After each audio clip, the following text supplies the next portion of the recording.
All right, I'm here with Isabel for the NQ80 Daily. We're going to talk about the end of season review, manager review. I don't think it's got an official name, has it? First, anyway, how are you? I'm good. How are you?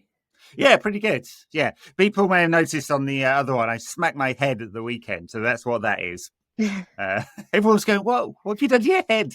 I'm all right, fine. Gardening incident. Oh no. I hate gardening. It's just so pointless. Yeah. No, it's not for me. No, not for me, but No. I've got a house with a garden, so you're supposed to maintain it. Yeah. All right, manager review. Yeah, I guess there's no actual news, but I thought we could talk about this because everyone seems to be losing the absolute run of themselves over this one. So we had our friends at Stretford Paddock, great guys, going, this has become a farce. We had Swedish Rumble, big following, did loads of great stuff during the takeover, writing what appears to be a book per day on this. We had Goldbridge saying this is becoming embarrassing, which is rich from him, I think. Anyway, why is everyone losing it? Ratcliffe said, be patient. We're going to walk to the right decision, not run to the wrong one. Shouldn't be a surprise. No, I know. It's a weird one, isn't it? Because I think what it is because we're getting closer to the Euros now. People want this information now before the Euros, because if it gets announced during the Euros, I think it's going to be even more messy.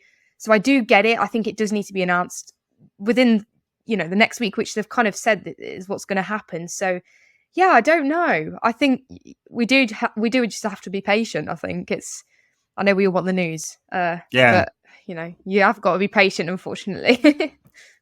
I know. We stuff now. I mean, it's so funny. It's so funny, isn't it? After 20 years of total mismanagement and chasing sort of shiny objects and buying whatever player and agent dangles before us, even though they're 37 and £2 million a week or something. I'm exaggerating, but now we've got a structure being put in place. We've got a technical director who's on the job. We've got a CEO who's going to be in the job in about a month. And we've got, hopefully, touch wood, a new football director coming in when we can agree a fee with Newcastle, if we can ever agree. So there's a new structure coming. We're going to get a new CFO, almost certainly. We're all like, now give us players, now give us new stuff, now. Ineos have been in place for 6 months, nothing's happened.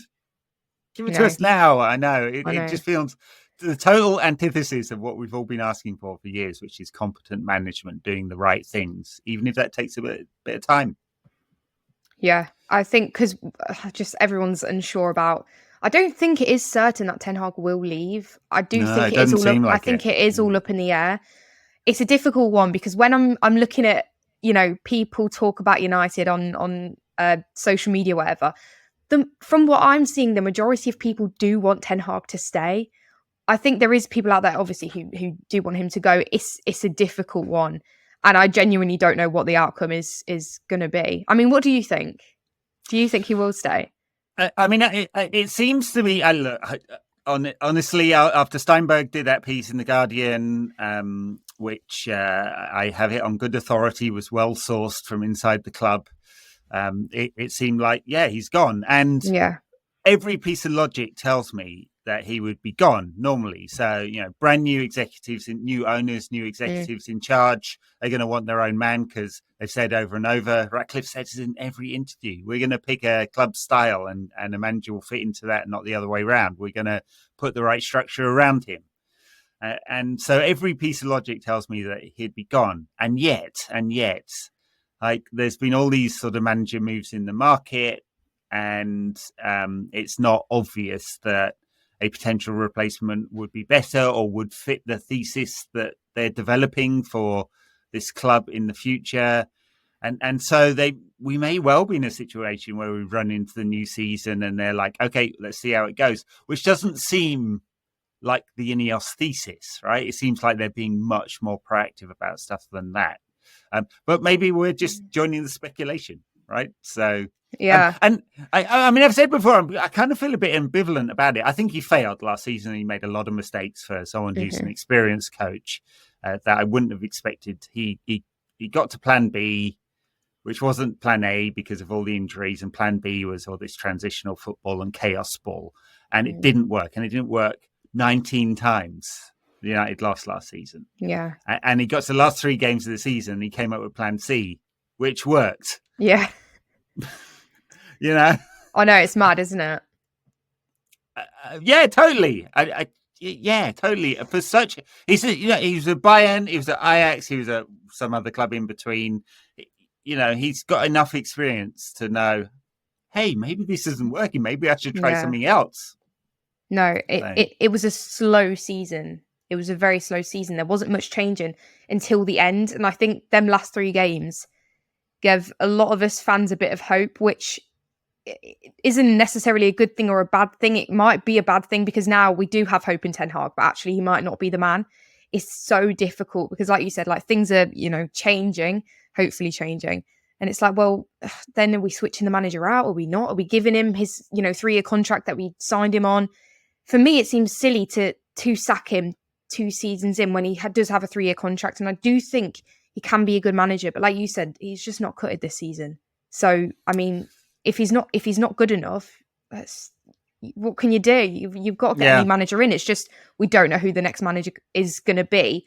And there's a few names being thrown out, and there have been for a while, but there's no clear indication of who would be coming in. So for me, that might be another thing of, we can sack Ten Hag, but who are we bringing in? So it's all up in the air, isn't it? Yeah, I mean, it is very much. And I think the temptation is to go, hey, there's this manager, this manager, this manager. Yeah. Look at the betting odds. Who are the top guys in there? But again, they've been signalling really strongly it's the other way around. They're going to pick a club style. They're going to pick a structure. It's taking a bit longer than we wanted because of stuff, we just haven't had the people in place yet, gardening leave and so on. Yeah. But they've signaled. Ratcliffe kept saying it over and over. That's what they're doing. They're taking a different approach here. And so perhaps we should also think the other way around and go, okay, there's a structure here. Is Ten Hag able to fit into that structure? Would he succeed under that kind of structure? And that's kind of interesting, isn't it? Because he does succeed. He had at Ajax. He had a very strong director of football in Mark Overmars, who turned out to be a total wrong one. Who Ten Hag keeps praising. Just like, come on. Yeah. And so can Ten Hag fit into that? That's the better question, I think. And if he doesn't fit into that or doesn't want to fit into that new structure, he won't be around. They'll sack him. And so the review is partly it's about, hey, what went wrong this season? And are all those injuries mitigation enough for the failures? So it's partly about that, but it's partly about, all right, Ten Hag, you've got a new CEO, new technical director, new director of football, a new medical department coming in. We just signed someone from City, a physio of some kind. Can you fit into this or not? You're not going to get sign off on all the transfers anymore. Anthony Mark II won't happen. Are you all right with that? And basically. We'll see. Yeah. No, it's a difficult one. I think, like you said, like can if we bring in all these new people to United, can Ten Hag work around these people? Can he really fit into what our new ownership wants for Man United? And I just think give him another season and just see if it can work. I just think sacking him now off of a bad season, which happens under a lot of managers. Obviously, there was moments that were really bad. I'll say the injury excuse. I always make that excuse. But there was a lot of injuries. And I think going into next season, if we do have the fit players, I mean, if, like you said, I know there was like the plan A, B, C thing. Soon as we had, obviously, I know Varane's gone now, but as soon as we had that centre-back partnership, we defended really well against City. And it's just, I know City weren't the City that they should have been on the day in the FA Cup final, but it is interesting. As soon as we get some fit players back, under Ten Hag, he can do something, which isn't exactly what you want as a manager. You should be able to I don't know, deliver a good enough performance with the players that you've got, especially at Manchester United. You can't just be blaming it on injuries. But I do think give him another season and see if it can work. It's so difficult. I guess my biggest concern is apart from like is he good enough to like, and all the mistakes, and why did he make those mistakes, and you can analyze the as many sort of tactics focused accounts would love to point out. United have been pretty poor in build up and pretty poor out of possession as well. So there's all those questions about him. I do worry about the kind of lame duck effect where he's got one more year as a manager, and it's kind of, can you succeed or can you not succeed? And the fragility of the kind of mental state of so many of our squad. So you get into August, and I know, let's just imagine we've got a couple of tough games in August, September, early part of the season, and we lose them. And it's a bad start for some reason. Like, pressure's going to go from like let's imagine pressure was at 9.5 for the cup final. Yeah. And it's come down to 7 because we won. And maybe that's like recency bias. Right? And we start the new season with a few new signings. We're feeling pretty good about it. We've had a couple of good preseason games in the US, and it's a 5. And they lose the opening game or 2 of the opening games. It's going to be at 9.5 again, straight away. And so that's my biggest concern, that it's not going to take much for, 1, the mental fragility of this team to come out, and 2, the pressure just go through the roof straight away. No, that's very true. And honestly, it's likely to happen. I think the thing is, if we bring in a new manager, are we going to have a new manager bounce? Because, I mean, I think we would, but I just think the players right now, the majority of them seem to be back in Ten Hag. I know, obviously, this season was interesting. Obviously, Rashford had his moments. But in terms of, Rashford and Ten Hag's relationship, we don't know the full story, and we probably never will. But by the sounds of it, the players are back in Ten Hag. So for me, it's like, let's go into this season, let's back Ten Hag. But like you said, it is going to be, mentally fragile, because if we do go into the next season and lose the first couple of games, it will be bad. And I think the fans, will have a lot to say about that. But at the end of the day, if we haven't got a clear option to bring in for a new manager, I think the right option probably would be to stick with Ten Hag. I don't know. I mean, there's so many different rumours about who we could bring in, but none of it's been clear, I don't think. No, I mean, definitely not. And they are keeping their Ineos team are keeping their cards close to their chest, which is very different from the previous regime, which loved leaking. Yeah.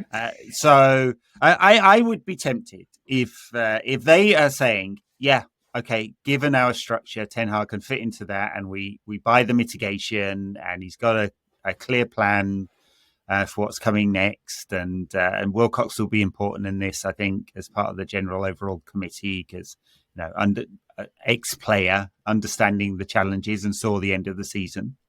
Then if we really buy that, I'd give him an extension on the contract, just so you get out of this. So you signal to the players, hey, this guy's around for a while, for another 2 years beyond this, and you can't just down tools, and so get on board the boat or get off it. Right. And just like, I've seen it happen in business as well, where there's kind of lame duck leadership. It doesn't work. And in football, he's just got enough.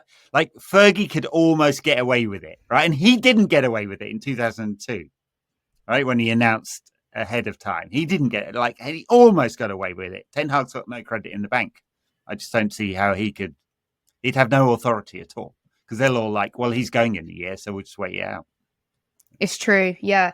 It is a difficult one. There's so many decisions that need to be made this week, and things that need to be thought about.